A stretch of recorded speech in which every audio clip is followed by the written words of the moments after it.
There goes crazy Mrs. Patterson again, the neighbors whispered as Margaret Patterson emerged from her house, surrounded by 15 cats, carrying binoculars and a notebook. For 5 years, she'd been the source of endless complaints about her eccentric behavior and paranoid observations. Tonight, when armed drug dealers surrounded the Henderson family's home, the mentally unstable cat lady would prove that 25 years of FBI experience doesn't disappear just because you retire. It just gets disguised as harmless neighborhood watching. Welcome to the Human Stories. Before we begin, tell us in the comments, where in the world are you watching from today? And if you believe that appearances can be deceiving, hit that subscribe button. This story will show you that sometimes the person everyone thinks is crazy is actually the only one paying attention. Margaret Patterson knew exactly what her neighbors thought of her. At 68, with wild grey hair and clothes that hadn't been fashionable in decades, she was the perfect stereotype of the crazy cat lady. A woman who had supposedly lost touch with reality and found companionship only in her 15 rescued cats. Mrs. Patterson is at it again, complained Jennifer Walsh during the monthly Homeowners Association meeting. Yesterday, she followed the postal worker for 3 blocks, taking pictures with her phone. And she's been writing down license plate numbers of every delivery truck that comes through the neighborhood, added Bob Henderson, shaking his head in frustration. My wife is actually scared of her. Margaret had heard these complaints before. For 5 years, since moving to Willow Creek Lane, she'd been the subject of endless gossip and growing concern about her mental state. What the neighbors didn't know was that Margaret's eccentric behavior was actually highly trained.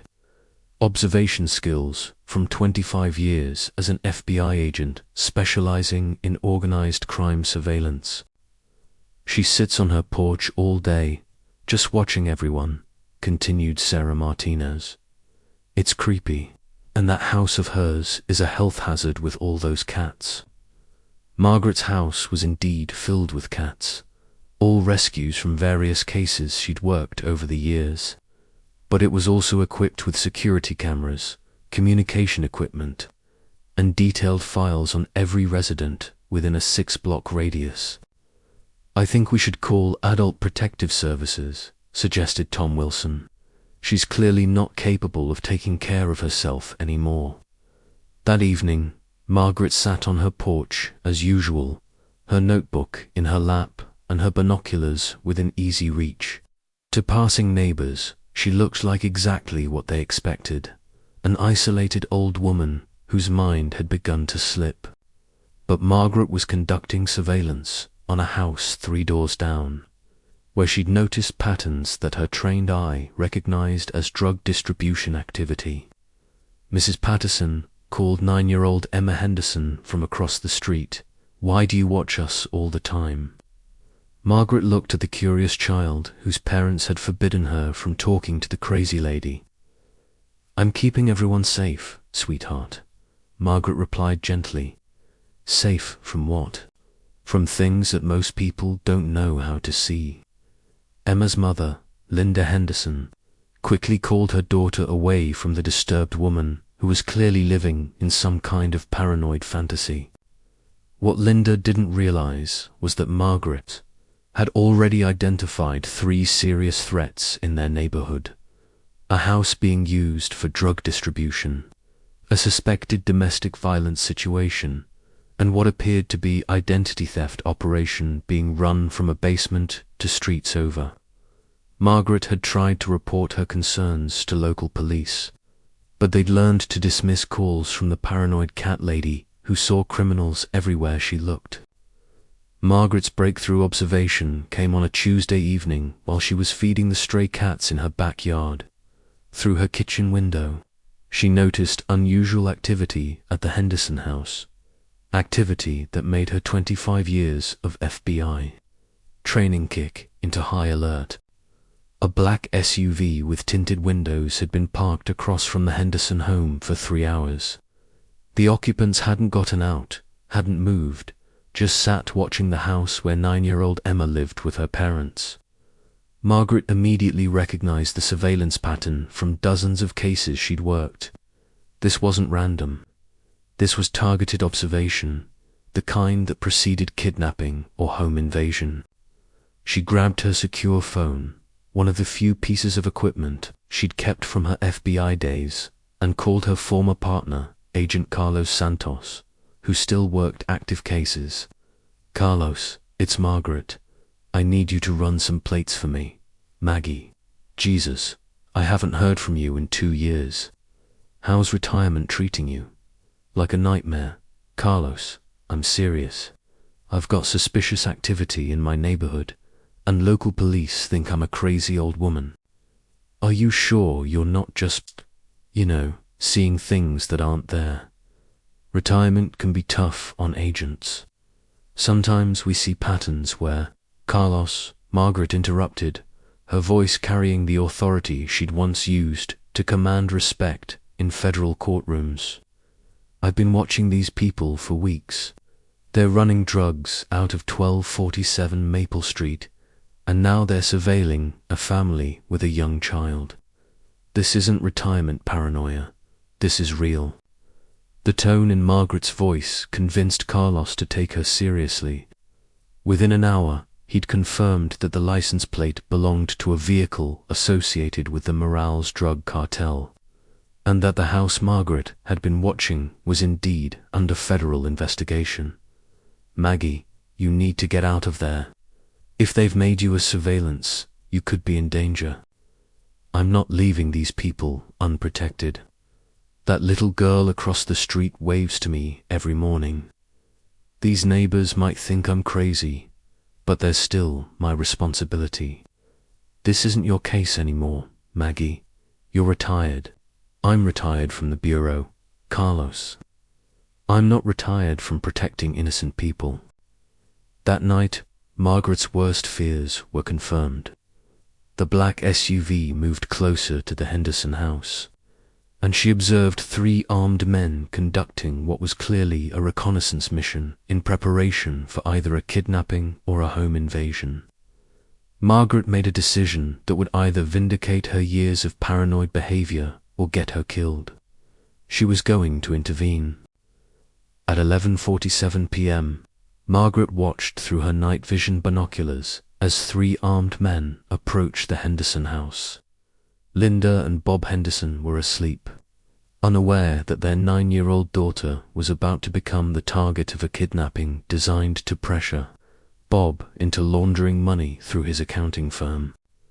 Margaret had 2 choices: call 911 and hope the police would believe the crazy cat lady, or handle the situation herself using skills that hadn't diminished despite 5 years of retirement. She chose option 3, a combination of both. Margaret activated the emergency beacon on her retired FBI communication device, sending an immediate alert to federal agents while simultaneously moving to intercept the kidnappers, using tactics she perfected over 25 years of fuel. Moving through her backyard with the stealth that had made her legendary in the Bureau, Margaret positioned herself between the criminals and the Henderson house. Her 15 cats, trained over years to respond to her signals, scattered throughout the neighborhood, creating noise and movement that would confuse anyone not familiar with the area. "This is retired Agent Margaret Patterson, badge number 2847, she whispered into her communication device. "I have 3 armed suspects approaching 1256 Willow Creek Lane, requesting immediate backup for kidnapping in progress." The lead kidnapper was picking the lock on the Henderson's back door when Margaret emerged from the shadows behind him. "Federal agent," she announced quietly, her service weapon drawn with the steady hands of someone who had done this hundreds of times before. "You're under arrest." The 3 men spun around, shocked to find themselves confronted by a grey-haired woman in a cat-print bathrobe, who was holding a gun with unmistakable professional competence. "You've got to be kidding me," one of them muttered. 25 years, FBI, Margaret replied calmly. Organized Crime Division. I've been watching your operation for 6 weeks, and backup is already on the way. The sound of approaching sirens confirmed her statement. Within minutes, federal agents surrounded the Henderson house, arresting 3 members of a kidnapping ring that had been targeting the families of financial professionals throughout the region. Agent Patterson, said FBI Special Agent Maria Rodriguez as she surveyed the scene, outstanding work. How did you identify the threat? Same way I always have, Margaret replied, holstering her weapon. By paying attention to details that other people miss. The next morning, the entire neighborhood gathered outside Margaret's house as news crews reported on the dramatic arrest of a kidnapping ring by a retired FBI agent posing as an eccentric cat lady. Mrs. Patterson, said Linda Henderson, tears in her eyes as she held her daughter Emma, I owe you an apology. We all do. You were protecting us this whole time. Actually, Margaret replied, scratching behind the ears of her orange tabby cat, the cats were helping too. Best surveillance team I've ever worked with. Bob Henderson stepped forward. Ma'am, how can we ever thank you? Margaret looked at the neighbors who had spent 5 years calling her crazy, paranoid, and mentally unstable. Just remember that everyone has a story, everyone has skills, and sometimes the person who seems the most out of place is actually exactly where they need to be. Jennifer Walsh, who had led the campaign to have Margaret removed from the neighborhood, approached hesitantly. Agent Patterson, I feel terrible about the things we said about you. Mrs. Walsh, Margaret replied with a gentle smile. You saw an old woman with too many cats who acted strangely.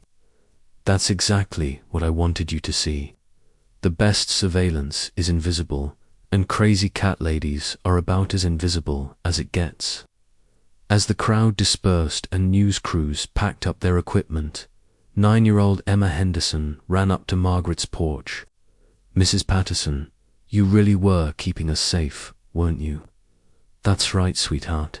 Will you keep doing it? Margaret looked at the little girl who had been the only neighbor to show her kindness during 5 years of isolation and suspicion. Emma, I'll always be watching. That's what neighbors do for each other. The crazy cat lady had proven that sometimes the most effective protection comes from the most unexpected sources. And that experience, training, and dedication don't disappear just because you retire. They just find new ways to serve. Don't forget to like, share, and subscribe for more powerful stories every day. Where are you watching from? Drop your city in the comments. And if you believe that we should never judge people by their appearance, subscribe for more stories that will change how you see your neighbors.